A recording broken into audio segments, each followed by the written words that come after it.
గత ప్రభుత్వం 10 లక్షల కోట్ల అప్పు మన మీద పెట్టి పోవటమే కాకుండా ప్రజల మీద చెత్త పన్ను అంటూ చెత్త పన్ను వేసి ఒక 85 లక్షల చెత్తని ఇలా వదిలేసిపోయింది. ఇలాంటి చెత్తని వదిలేసిపోయింది. 85 లక్షల టన్నులు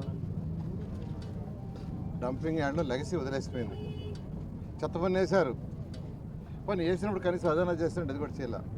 అయితే మొన్న అక్టోబర్ 2వ తేదీ స్వచ్ఛ ఆంధ్ర రోజు, స్వచ్ఛ భారత్ స్వచ్ఛ ఆంధ్ర రోజు గౌరవనీయ ముఖ్యమంత్రి నారా చంద్రబాబు నాయుడు గారు మచిలీపట్నంలో స్వచ్ఛ భారత్ కార్యక్రమం చేస్తూ ఆ రోజు అనౌన్స్ చేశారు. వచ్చే అక్టోబర్కి, అంటే రేపు వచ్చే అక్టోబర్కి ఈ రాష్ట్రంలో ఉన్న గత ప్రభుత్వం వదిలేసిపోయిన అప్పులతో కూడా వదిలేసిపోయిన 85 లక్షల లెగసీని, చెత్తని తొలగిస్తామని ఆ నేపథ్యంలో ఈరోజు మున్సిపల్ శాఖ రాష్ట్రంలోని అన్ని మున్సిపాలిటీస్లో ఈ లెగసీని క్లీన్ చేయడానికి యాక్చువల్గా టెండర్లు పిలిచి ఈరోజు చేస్తుంది. దాంట్లో అన్ని మున్సిపాలిటీలు ఆల్మోస్ట్ స్టార్ట్ చేశారు. నేను నిన్న తిరుపతిలో పోయి ఇచ్చాను. తిరుపతిలో కూడా బ్రహ్మాండంగా చేస్తున్నారు.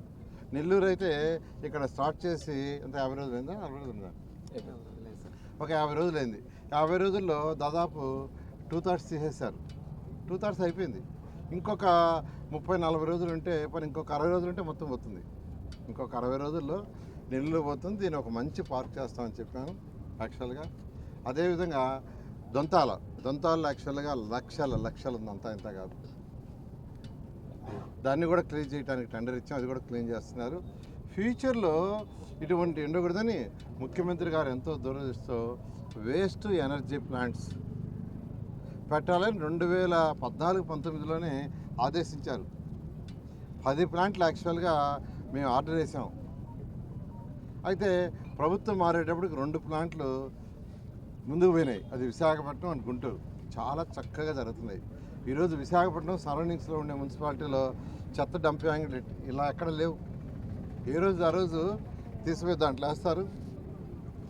బాయిలర్లో బర్న్ అవుద్ది, దాని నుంచి స్టీమ్ ప్రొడ్యూస్ అవుద్ది, స్టీమ్ నుంచి ఎలక్ట్రిసిటీ వస్తుంది.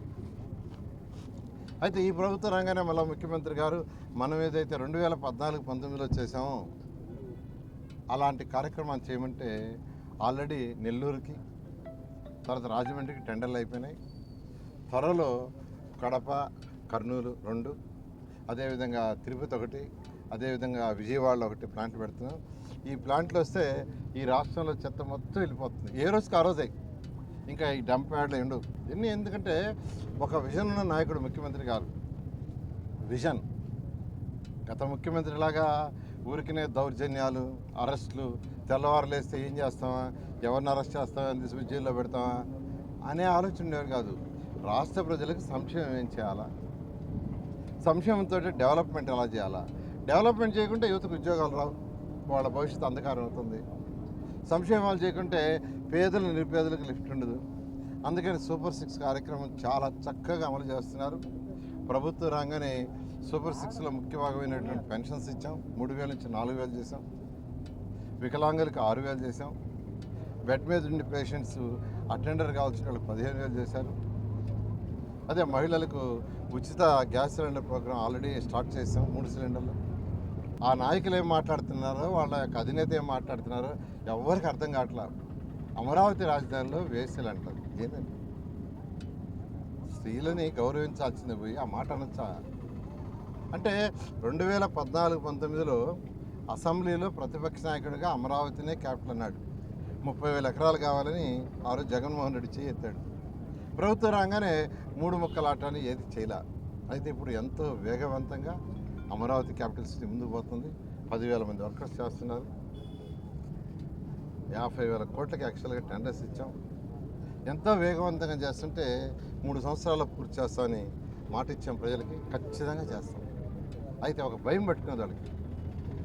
5 సంవత్సరాలు మనం 3 ముక్కలు ఆటాడాం, వీళ్ళు రాగానే మొదలుపెట్టారు, రాజధాని అయిపోతుంది అనే ఉద్దేశంతో దానికి చెడ్డ పేరు తేవాలని మహిళల్ని కించపరుస్తూ వేసలను చేశారు. నిజంగా తప్పు. ఆ నాయకుడి లక్షణాలు అదే. ఎందుకంటే ఏదైనా ఒక మంచి పని వేరే వాళ్ళు చేస్తుంటే అప్రిషియేట్ చేయాలి. ఏదేమైనప్పటికీ మా ముఖ్యమంత్రి గారు ఒక పక్క సంక్షేమం, ఒక పక్క డెవలప్మెంట్ రెండింటిని సమపాలంగా చేస్తూ ముందుకు తీసుకుపోతారు. మరెన్నో వీడియోల కోసం మా ఛానల్ ని సబ్స్క్రైబ్ చేసుకొని పక్కనే ఉన్న బెల్ ఐకాన్ ని క్లిక్ చేసి యాక్టివేట్ చేసుకోండి.